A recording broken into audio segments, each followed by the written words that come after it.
Alex was just another face on the street, a young boy who barely stood out. He walked the same path every day, eyes fixed on the ground, his clothes ragged and worn. His sneakers had holes, and his jacket didn't offer much warmth against the chill of the morning. The people of the town seemed to barely notice him. They hurried past, lost in their own worlds, caught up in their routines. He hadn't always been this way. Alex had once been like them, carefree, with a home and a family. But life, in a cruel twist, had taken it all away. His parents were gone, lost in a car crash that left him with nothing but memories. Since that day, he'd been drifting from one street corner to another. Some nights he would find a spot under a bridge or in an abandoned building, trying to sleep through the hunger and cold. Other nights, he'd just sit and stare at the stars, wondering if anyone would ever notice he was still there. But today, something felt different. There was a strange sense of anticipation in the air. Alex couldn't shake the feeling that today might be the day things finally changed. On the other side of town, Charles sat in his grand leather chair, staring out of the large window that looked out over his estate. The view was beautiful, but today it didn't fill him with the usual satisfaction. Charles had it all: wealth, success, a life that many dreamed of. But lately, he felt something was missing. The luxury surrounding him, the big house with the shiny cars, all of it seemed hollow. He had never known hardship. His parents had made sure of that. From an early age, he had been taught that success was earned, and he had done just that. Charles was a man who prided himself on his achievements. He didn't need anything more, or so he thought. But recently, the emptiness grew stronger with each passing day. As he got into his car that morning, ready to face another busy day of meetings and calls, something caught his eye. A boy, no older than 16, sitting on a bench just outside his mansion gates. Charles slowed the car, glancing at the boy. He hadn't seen him before. There was something about the way the boy sat there, alone, that made Charles stop. It wasn't just the dirt on his clothes or the empty look in his eyes. It was something deeper, something that made Charles feel uneasy, like he was seeing a reflection of something he didn't want to acknowledge in himself.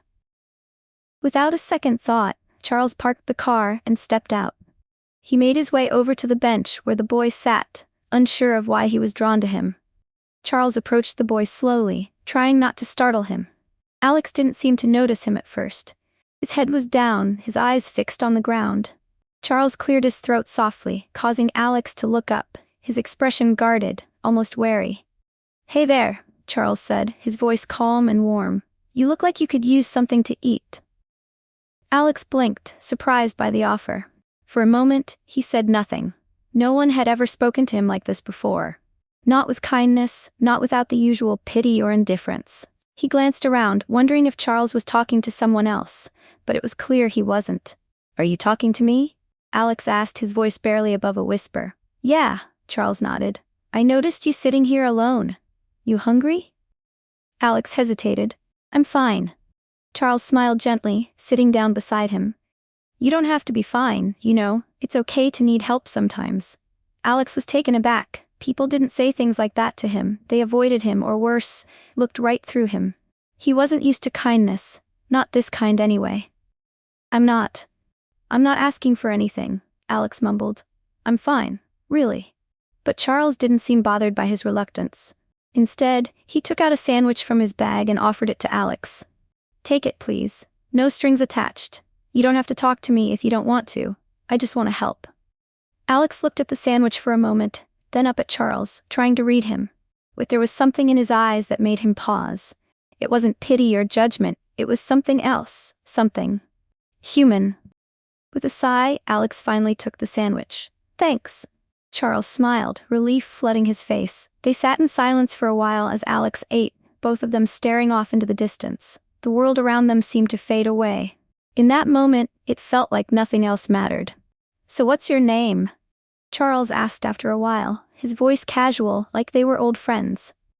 "Alex," the boy answered quietly, not looking up. "Nice to meet you, Alex," Charles smiled. "I'm Charles." They both fell silent again, but this time, the silence didn't feel heavy. It felt comfortable, like they were two people just sharing space. Alex didn't know why, but for the first time in a long time he felt like he could breathe a little easier. The next day, Charles was waiting for Alex outside the cafe where they had agreed to meet. His mind was buzzing with thoughts.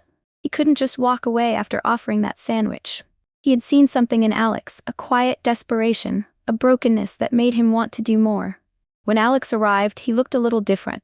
His clothes were still worn, but his eyes seemed less lost. He looked hesitant, almost as if he wasn't sure about being there. Charles smiled when he saw him. "Hey Alex, glad you came." Alex gave a small nod, standing by the door. He still hadn't fully trusted Charles, but something about his calm demeanor made him feel like he could at least try. "I didn't know if I should come," Alex said quietly, glancing around the cafe nervously. I've never really been anywhere like this before." Charles motioned for him to sit. "There's nothing to be nervous about. You're fine. I just want to talk, nothing more." Alex sat down across from him, his hands fidgeting with the sleeves of his jacket. Charles ordered them both a drink, and as they waited, the conversation started to flow more easily. "I've been thinking about you," Charles began, looking directly at Alex. "And I want to help you. I know you've been struggling. You don't have to keep living like this. You can start over." Alex looked up, surprised. "What do you mean? Why would you want to help me?" Charles paused, searching for the right words. "I don't know you, Alex, but I see you. I see someone who deserves better than this. You're smart, you've got potential, and you shouldn't have to go through life like this, alone, struggling." Alex shook his head, unsure how to respond. "I don't know if I deserve any of that." "You do," Charles said, his voice firm. "You don't have to be alone. I've got the means to help. I can offer you a place to stay, food, clothes, and the chance to get your life back on track. But only if you're willing to take it." Alex stared at Charles, his mind racing. It was almost too good to be true. He had never imagined anyone offering him something like this, not without wanting something in return. But Charles wasn't asking for anything. Not yet anyway. I don't know," Alex said, his voice trembling. "I've never accepted help from anyone before. It's hard." Charles leaned forward, his expression sincere. "I understand, but you don't have to do this alone anymore. I'll help you, no strings attached. All I'm asking is that you give it a chance." Alex looked down at his hands, weighing the words in his mind. He had always been proud, unwilling to show weakness. But there was something about Charles's offer that made him feel like maybe, just maybe, he could trust him. After a long pause, Alex finally nodded. "Okay. I'll give it a try." Charles smiled. "Good. We'll take it one step at a time." As the days went by, Alex started to adjust to his new life. He moved into one of Charles's properties, a small but cozy apartment in the center of town.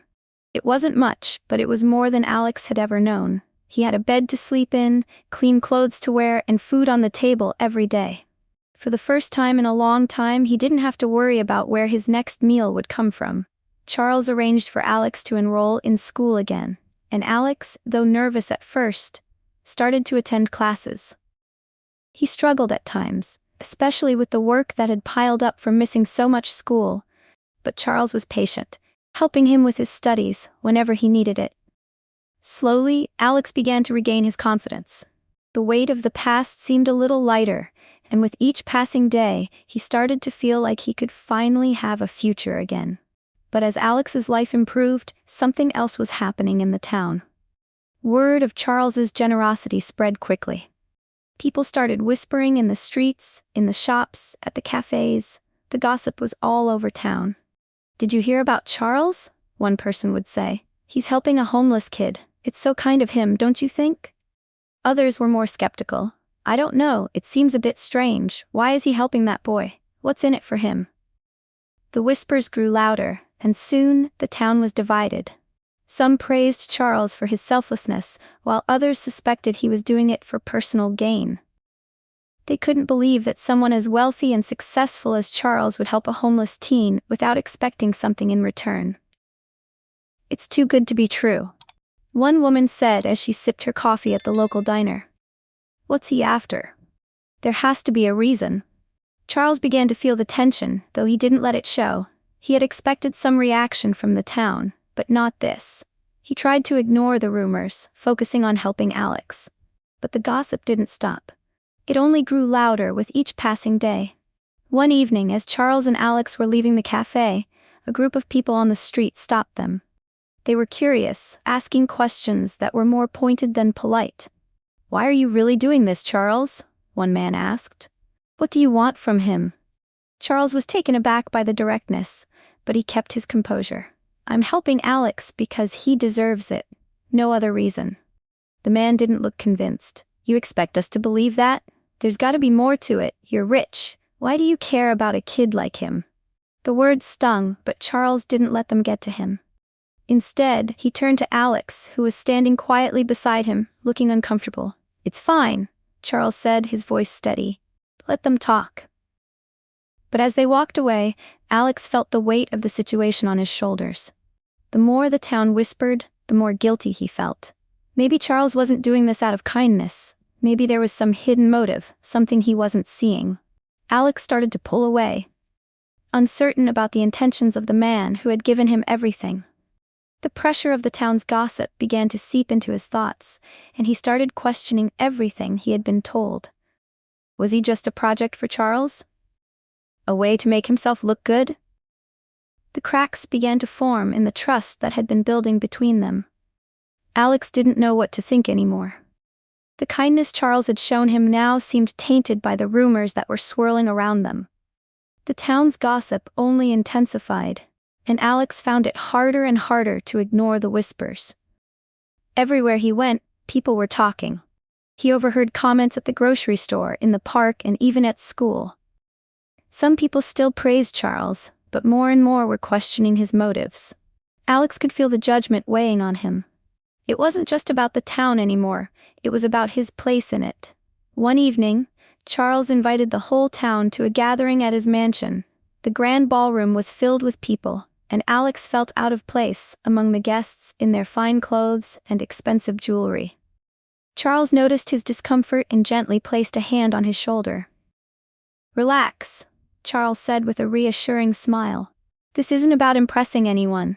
It's just a chance for people to understand what's really going on." Alex nodded, though he still didn't feel entirely at ease. The murmurs from the crowd were hard to ignore, and he could tell people were watching him. When Charles finally took the stage, the room quieted down. He stood tall, looking every bit the confident businessman he was, but there was something more in his eyes, a depth that wasn't there before. "Thank you all for coming tonight," Charles began, his voice calm but carrying across the room. "I know there's been a lot of talk about me helping Alex, and I understand why. Some of you think I have ulterior motives. Some of you have questioned my intentions." A few people shifted uncomfortably, glancing at each other. Alex's heart raced. He had no idea what Charles was going to say. "Here's the truth," Charles continued, his gaze fixed on the crowd. "Alex is not just a homeless boy I decided to help on a whim. He's not a charity case, and I didn't help him to make myself look good. The truth is, Alex is the son of a very dear friend of mine, someone I promised to take care of years ago. His parents died in a tragic accident, and Alex ran away before I could keep that promise." The room was silent, everyone stunned by the revelation. Charles took a deep breath before continuing. "I've kept this secret because I didn't want anyone to think I was doing this out of obligation. I wanted to help him because he deserved it. He's family. And for months now, I've been watching him struggle, wondering if he'd ever let me help him. I've been patient, and I've tried to earn his trust, but the rumors have made that hard." Alex stood frozen, his mind spinning. He had no idea.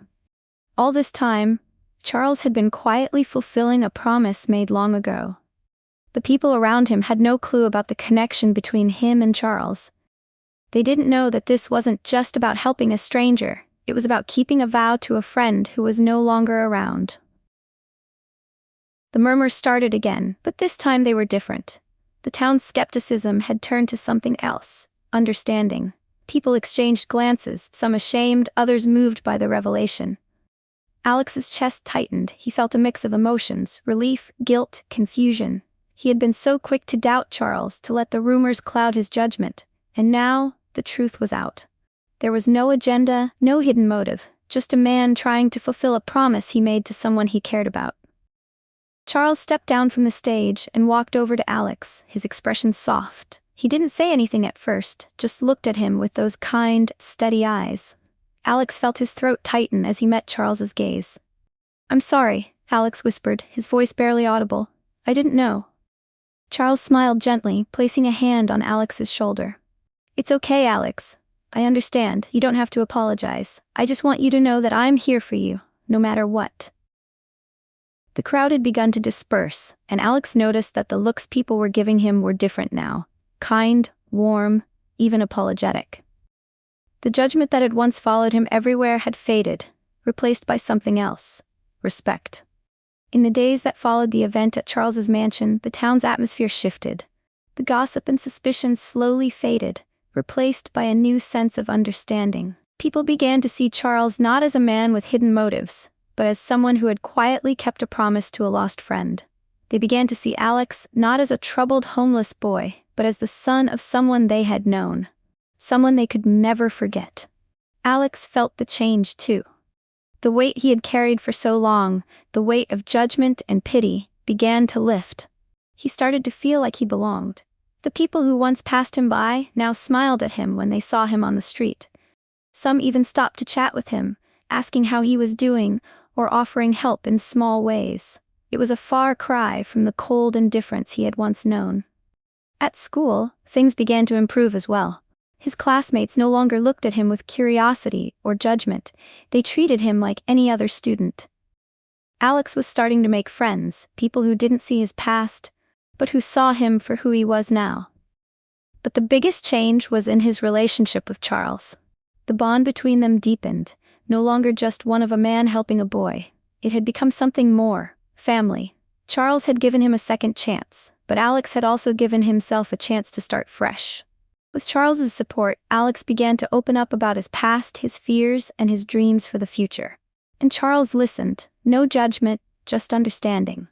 One evening, as they sat together on the porch of the house Alex now called home, Alex looked at Charles and spoke from the heart. "I don't know where I'd be without you," Alex said quietly, his voice full of emotion. Charles smiled softly, looking out at the sunset. "You'd be just fine, Alex. But I'm glad I could be here with you to help you find your way. You've got a bright future ahead of you. I can see it." Alex felt a warmth in his chest. For the first time in years, he felt like he had a place, a purpose. He was no longer the lost kid on the street. He was someone with a future, someone who had people who cared. The town, too, had learned something important. They had seen the power of kindness, the difference that one person's actions could make. The rumors and doubts had been replaced by a sense of community, where people looked out for each other instead of passing judgment. The small town was a little different now, kinder, more open. And it all started with a rich man who saw beyond the surface and chose to help a boy in need.